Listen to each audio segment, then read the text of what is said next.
मंत्री हसन मुश्रीफ यांच्या खंदे समर्थक शीतल फराकटे जिल्हा परिषद निवडणुकीमध्ये उमेदवारी न मिळाल्यानं नाराज। शीतल फराकटे अजित पवारांच्या राष्ट्रवादीच्या जिल्हाध्यक्ष आहेत। उमेदवारी न मिळाल्यानं त्यांनी स्वतंत्र निवडणूक लढवण्याचा निर्णय घेतलाय। सोशल मीडियावर पोस्ट करत फराकटेंनी आपली खंत व्यक्त केली।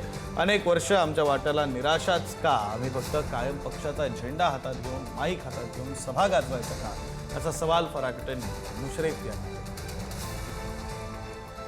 आम्ही झेंडा घ्यायचा, माईक घ्यायचा आणि सभा गाजवायच्या, एवढंच आमचं काम आहे का?